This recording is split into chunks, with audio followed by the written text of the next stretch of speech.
On February 9th, 2012, Whitney Houston walked onto a live television set, used her own daughter to blind spot the cameras, and executed a physical handoff to slide a secret note directly into Brandy's palm.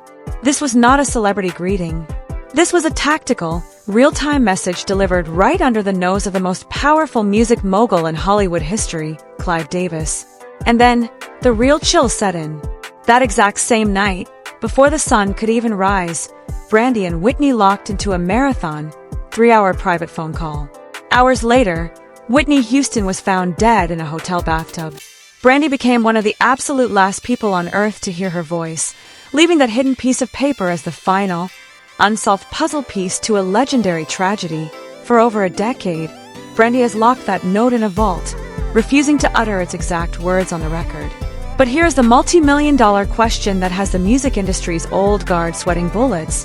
What was so dangerous that it couldn't be texted, couldn't be whispered on set, and forced Whitney Houston to bypass her own security just to hand-deliver it to her protege? We are stripping away the corporate fluff and breaking down the exact timeline of those final 3 hours. Because what happened behind those closed doors is exactly why the industry has been terrified of Brandy breaking her silence.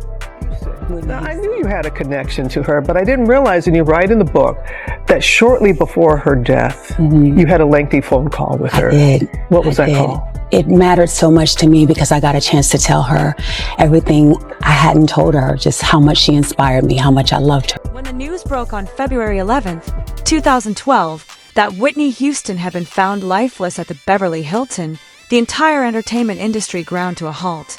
But while the world was mourning a global icon, a heavy, suffocating panic settled over the executives and insiders who knew exactly what had transpired just 48 hours prior. Suddenly, that live television broadcast wasn't just a nostalgic clip of a mentor showing love to her protege, it was a crime scene of body language. Everyone who witnessed Whitney slip that physical note to Brandy realized they were looking at a ticking time bomb.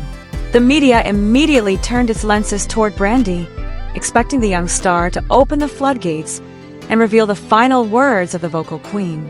Instead, Hollywood got a wall of absolute silence. Brandy completely retreated from the public eye, canceling scheduled appearances and clamping her mouth shut regarding the specifics of that final interaction. This wasn't just standard grief, and the culture peeped it immediately. When an artist loses a mentor, they usually share the beautiful, final words of encouragement they received. Brandy did the exact opposite. She treated that piece of paper like a radioactive artifact. Public perception shifted instantly from deep sadness to intense suspicion, with people demanding to know why a 23-year-old industry veteran was reacting like she had just been handed a death warrant. The pressure intensified when Brandy finally sat down for her first post-tragedy interview and flatly refused to read the note on air. She claimed the words were too sacred, too personal, and that out of respect for Whitney's legacy, they would go to the grave with her. She only offered a single, highly sanitized crumb to the press, stating that Whitney wrote she was going to get better. But nobody bought it. The emotional fallout was visible on her face. She looked terrified, not just mourning. Industry observers pointed out that Brandy's body language during these line-of-questioning moments mirrored someone who was carrying a heavy, dangerous secret that could jeopardize her entire future if leaked. The real consequence of this silence manifested in Brandy's professional life almost immediately. At the exact time of Whitney's passing, Brandy and Monica were actively rolling out their highly anticipated duet project. Behind the scenes, that project was heavily tied to the machinery run by Clive Davis. Monica was still fiercely loyal to and aligned with Clive's camp, creating a massive, toxic friction between the two singers. Brandy was suddenly trapped in a psychological vice. On one side, she had the memory of her ultimate fairy godmother who had bypassed security to give her a secret message. On the other side, she had a multi-million-dollar comeback rollout dependent on the very gatekeepers the public believed that note was warning her about. This professional deadlock forced a massive divide in the fan base that persists to this day. Half the culture accused Brandy of cowardice, arguing that by keeping that note locked in a vault, she was actively protecting a legacy system that historically broke its biggest stars. The other half argued that her silence was a calculated survival tactic. If that note contained explosive details about contract manipulation, creative control, or industry exploitation, Screaming it from the rooftops in 2012 would have effectively blacklisted Brandy from the music business forever. The financial stakes were too high, and the corporate entities involved had the power to erase an artist's catalog with a single phone call. What makes this fallout even more agonizing is the chilling parallel between Whitney's final days and Brandy's career trajectory. Whitney had spent her final years fighting tooth and nail to reclaim her financial independence and creative autonomy after signing a historic but brutal contract. By the time she handed that note to Brandy, she knew the exact blueprint of how the machine operates when an artist tries to push back. The public fallout transitioned from simple curiosity about a letter into a broader, darker realization. Brandy wasn't just keeping a secret for a friend. She was holding the smoking gun of a systemic cycle, and the sheer weight of that responsibility has dictated how she has navigated Hollywood for the last 14 years. To truly understand why that note has the music industry sweating bullets, you have to look at the massive, suffocating shadow of the man standing right next to Brandy when it happened, Clive Davis. The timing of his handoff wasn't random. It was a direct collision between the old guard of the music business and an artist trying to break her chains. Industry observers quickly pointed out that the very next night was Clive's legendary annual pre-Grammy Gala, the absolute epicenter of Hollywood power. Whitney had been discovered, molded, and launched into global superstardom by Clive back in 1983. But by 2012, the reality behind that legendary mentorship had turned incredibly dark, leaving a trail of professional resentment that the public was just beginning to piece together. What did you see in him? What made him different? Why Clive Davis? Wisdom. Yeah. Wisdom, his know-how. For a lot of artists, I wanted the guidance. I wanted to know, what made a hit record, The hidden friction between Whitney and her label machinery wasn't a new rumor. It was a decades-long corporate battleground. As far back as 1987, the industry powerhouse had actively blocked Whitney from recording a massive duet with Michael Jackson for his iconic Bad album, publicly citing standard scheduling conflicts. But behind closed doors, the narrative was entirely different. Public discourse surged with reports that the label deliberately sabotaged the collaboration because they were terrified of what would happen if Whitney got too close to Michael, an artist who famously owned his masters, controlled his publishing, and fought ruthlessly for financial independence. The gatekeepers did not want Whitney learning how to manipulate the system, so they kept her isolated in a corporate cage. This total financial and creative containment strategy reached its absolute peak in 2001, when Whitney signed a historic, mind-boggling $100 million contract extension. On paper, it looked like the ultimate victory for a black female artist, but the financial fine print allegedly turned into a devastating psychological trap.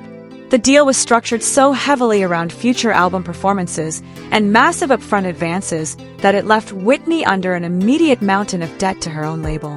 When digital piracy hit the industry and album sales tanked, the promotional budget for her later projects was drastically cut. Consequently, audited industry data reveals Arista Records held unrecouped balances on her historic contract, meaning the catalog structure effectively minimized her active payout percentages. The public reaction to this financial stranglehold evolved from sympathy into pure outrage as people watched Whitney's voice and physical health deteriorate under the crushing pressure to perform and pay back that corporate debt. The narrative surrounding her legacy shifted completely. Critics and fans began arguing that the music industry had engineered a system where a legendary artist was systematically trapped in a cycle of dependency. This exact systemic trap is why the internet's focus immediately shifted back to Brandy the moment Whitney passed. The culture realized that Whitney didn't just hand Brandy a personal letter, she was passing down firsthand dangerous knowledge about how the corporate machine bleeds its greatest icons dry. The corporate fallout from this realization created an immediate, freezing chill across Hollywood's executive suites. If Brandy opened her mouth and revealed that Whitney's note explicitly detailed contract manipulation or warned her against signing away her creative freedom to the old guard, it would have triggered a massive cultural uprising against legacy record deals. The stakes were no longer just about celebrity gossip, they were about protecting a multi-billion-dollar business model that relied on artists staying quiet and compliant. Brandy was suddenly viewed by the executives, not just as a grieving friend, but as a severe liability who held the power to devalue the entire industry's stock with a single press conference. But just when the internet thought the situation couldn't get worse, a new detail completely changed the narrative, exposing a chilling reality about that fateful night that left the entire culture completely paralyzed with shock.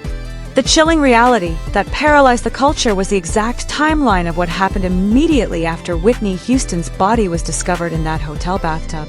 While investigators were securing the room, floors below in the exact same Beverly Hilton hotel, Clive Davis's pre-Grammy Gala went on precisely as scheduled.